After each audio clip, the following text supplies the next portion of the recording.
Hollywood can be hard to predict, but given the choice between last year's Woody Allen film Vicky Cristina Barcelona, Sean Penn in Milk, and a Christian film called Fireproof, starring aging teen idol Kirk Cameron, not a single industry insider got it right.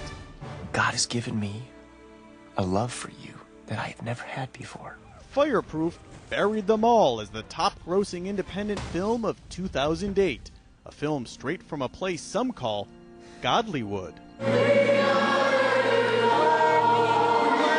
We're at an enormous international Christian ministry festival in Southern California where the faithful have gathered to pray. The professional production quality of the onstage performances, the lighting, the sheer grandeur of it all has become standard practice in many churches. What's generating the real buzz is just down the hall.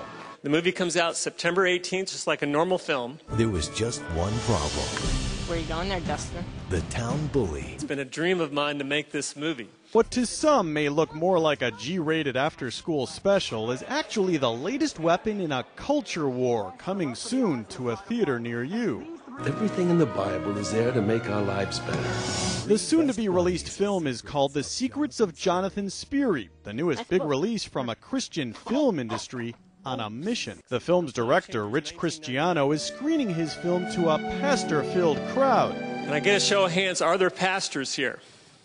And hoping to get them to preach the goodness of his movie to their flocks and send the faithful to the ticket counter. Here's the thing. The church normally plays defense. Hollywood does something we don't like and we react to it. I say, forget about that. Let's quit complaining. Let's go on the offense. Going on the offense with a film about a 75-year-old man who motivates three young boys to fend off a bully by following the Lord. The movie stars a familiar face from another time and a very different genre.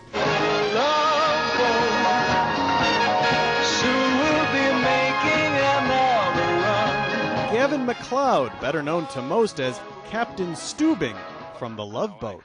I don't think so. I mean, it's been a long time. Had a long career in Hollywood. I mean, I think people would be surprised to see you turning up here in a role like this. Well, not the people that really know me, because they would know that in 1985, I gave my life to Christ. And I became essentially almost you become a different person. You hear with different ears, you see with different things, and your values start changing. Homegrown perhaps, but these are not small films for a small audience. While the Cannes Film Festival has Brad and Angelina,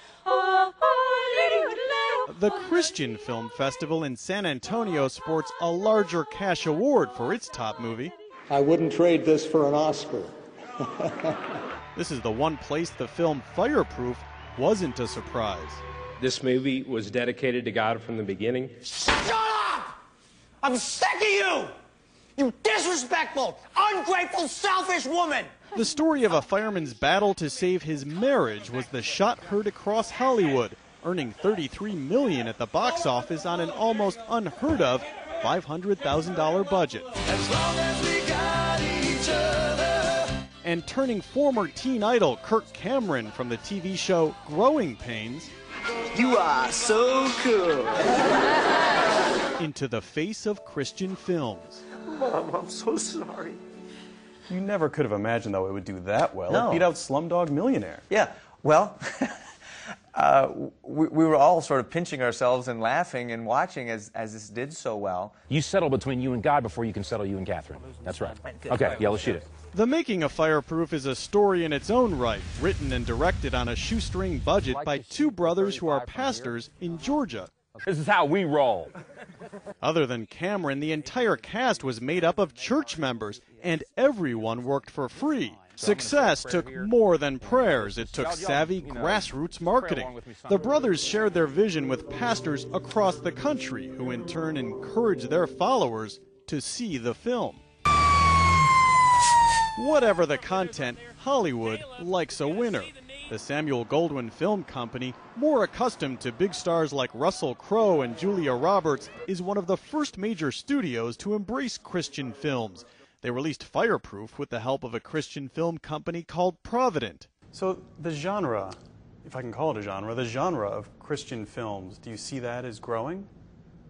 Well, it's an underserved audience. It's, you know, you can say Christian or faith. That audience is underserved. Hollywood is not serving that audience to the level that it should be serving it, and it's a huge audience.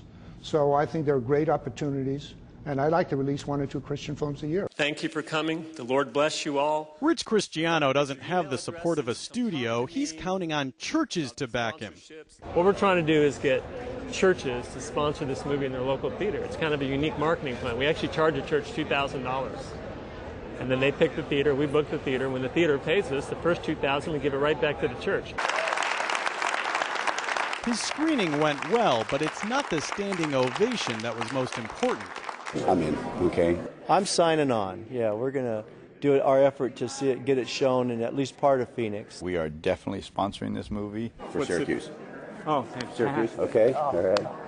It's important to know your audience. The filmmakers say this is what Hollywood doesn't get, this sort of grassroots support from true believers that can't be replicated by a slick marketing campaign. Excuse me, I'd just like to tell you that I'm going to tell all my friends about this movie, and I'm going to email all guys because I love this movie. Thank you very much. I appreciate it. Get your popcorn ready. Dad, for the last 3 weeks, I have bent over backwards for her. No swearing, no violence, just forgiveness, redemption, and a church-approved happy ending. I'm Neil Karlinski for Nightline in Anaheim, California.